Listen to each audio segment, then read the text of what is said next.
Guys, welcome back to the channel. Today we're working on a 95 Seadoo XP. We've had this thing for, God knows, over 20 years. And we rebuilt the engine once. I went ahead and put a new battery in it, new plugs, fired it up last night, runs great. Went ahead and rewired the entire trailer, new LEDs, new side markers. And today we're gonna go ahead and chase the fuel gauge problem that we've had on this thing for years, where if you turn the key on, or turn the ignition on, this red LED has been on for years, and obviously you guys can see this display is not working.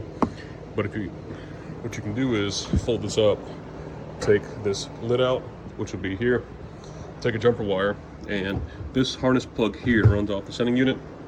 You can see there what I have probed.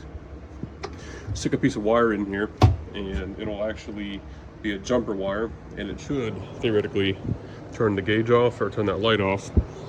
But we've replaced this once, but we bought a used one years ago, and trying to get this ready for the 4th of July weekend, so I figured I'd make a video and see if we can get this fuel gauge to work. It's always been a problem.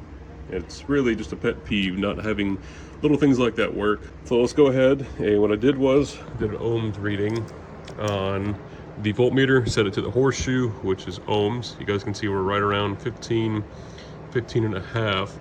I'll try to find a spec to put it on the screen now to see where this thing's hovering.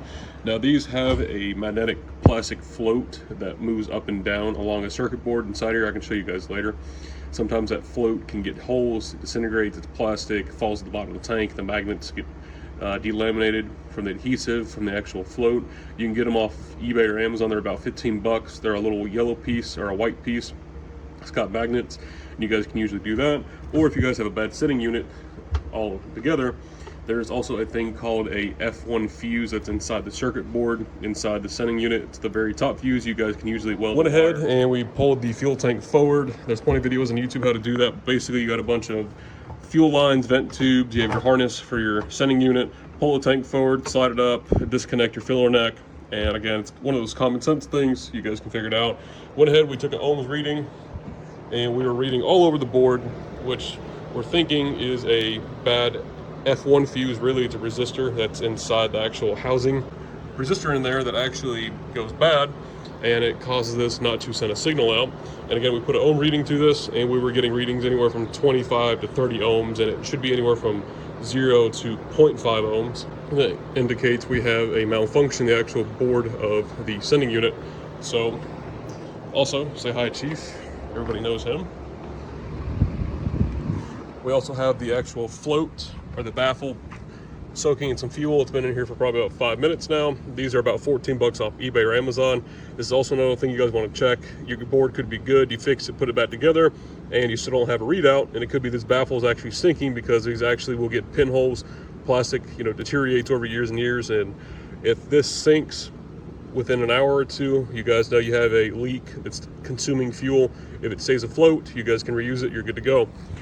So we're gonna go ahead, cut this guy open and see if it works. Gonna be using a fine saw, and we're just going to be cutting right off this lip. In the orientation we're gonna be doing this current sending unit's on the top, so the wires are just under the 3 o'clock position, and it's right where this seam is all the way down.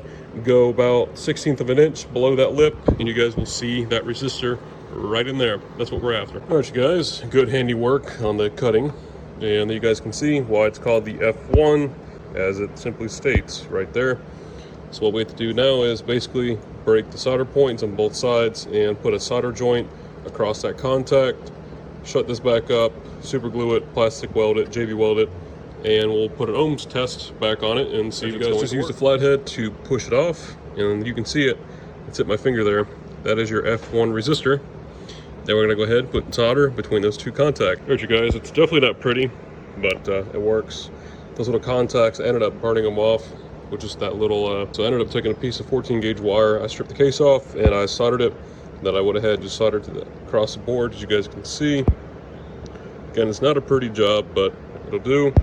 So now I'm gonna go ahead, take the voltmeter, put on ohms, and I'll see if it works. All right, you guys, so here it is. Got that joint soldered up. You can see we're reading 20 to 30 in that range. That's what it was reading before we did this. So our float ended up not leaking, so this is still good. We can save some money there. Go ahead and insert this in like that. We'll go all the way to the top. You guys can see we have a reading basically a half ohm, 0.3 of an ohm. And then I'll stick my finger in here to act as a stop. You can see now we actually are picking up ohmage. So in fact, that F1 fuse, or really a resistor, was bad or blown. So I'm gonna go ahead and get this thing sealed up. Well, let's go ahead and test it. Got it sitting here.